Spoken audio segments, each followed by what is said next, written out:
Paz y bien para todos. Bienvenidos al Poder de la Palabra de Dios.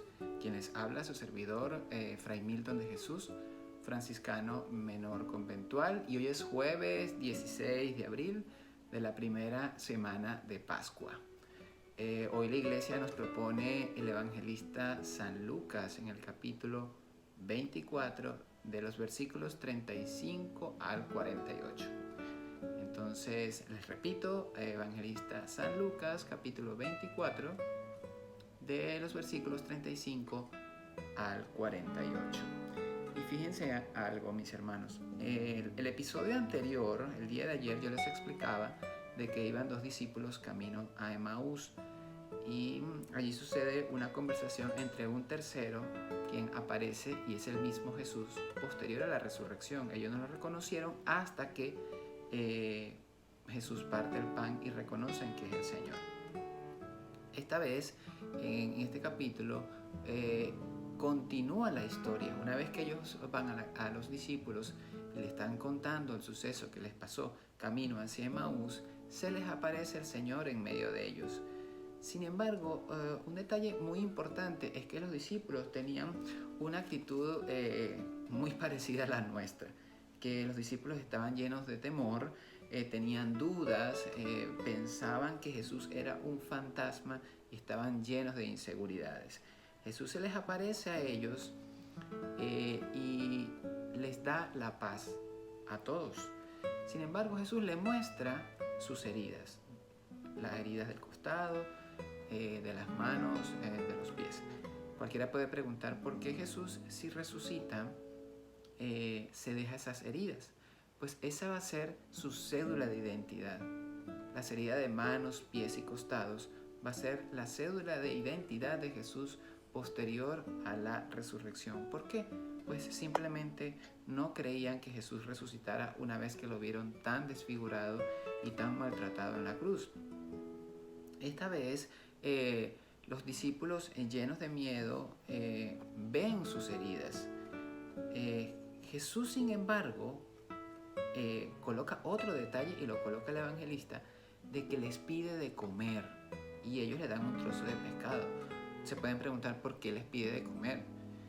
Esa es la intención. La intención es que no crean que Jesús era un fantasma, porque los fantasmas no comen. Y él se sienta con ellos a comer este trozo de pescado. Yo quisiera comentarles a ustedes, de verdad que me duele mucho la situación que está pasando en Venezuela, en nuestro país. Cómo el colapso social se está deteriorando a nuestro país en un momento de pandemia donde todos deberíamos estar en nuestras casas. Pero ¿cómo lo vamos a estar si ni siquiera hay comida, hay luz, hay agua, no hay electricidad, obviamente no va a haber internet y la gente tiene que salir de sus casas?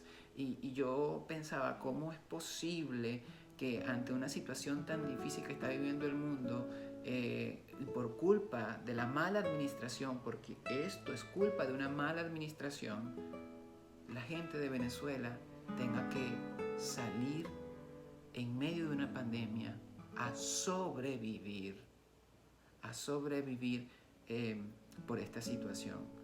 ¿Y por qué les digo esto? Y se puedan preguntar qué relación tiene una cosa con la otra. Claro que tiene muchísima relación.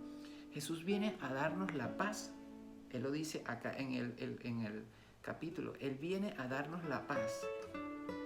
Y a veces es ilógico cuando yo aquí les hable de que Jesús es la paz. ¿Y cómo van a conseguir la paz una gente que está en medio de unas necesidades difíciles? Yo les quiero recordar esto, mis hermanos.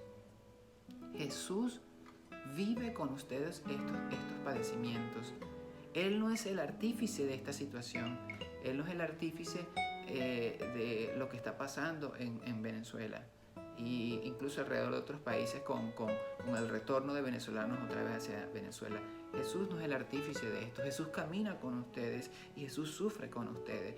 El artífice de esta situación es el mismo mal en medio de las personas que están administrando un país. ¿Cómo es posible que venezolanos sean los que realicen esta mala administración a otros venezolanos, a todo un pueblo que necesita tanta ayuda. Yo no creo posible de que los administradores de un país se sacien y quieran de que un país se denigre como Venezuela en medio de una situación donde todos deberían estar en su casa. Pero así como todos deberían estar en su casa, los administradores, y yo hablo de los administradores de un gobierno, deben suministrar la ayuda a todo un pueblo, y en Venezuela no lo está ocurriendo. No está pasando esa situación. Y qué lamentable es que cuando Jesús nos trae la paz en medio de nosotros, 2, 3, 10 o un grupo de personas que están pensando en ideologías que ya caducaron, que no sirven a una sociedad, quieran manipular el pensamiento de todo un pueblo. Yo les animo a ustedes, mis hermanos venezolanos, a que tengan confianza en el Señor, se llenen del poder del Señor. El único que es el líder en nuestras vidas es nuestro Señor Jesucristo. Es el único, no 3 o 4 que quieran cambiar nuestro pensamiento. Es el único, porque es el que nos da la fortaleza para seguir. Ánimo, mi gente. Yo les animo porque estoy muy seguro de que el sol saldrá nuevamente para toda Venezuela. Que el Señor me los bendiga.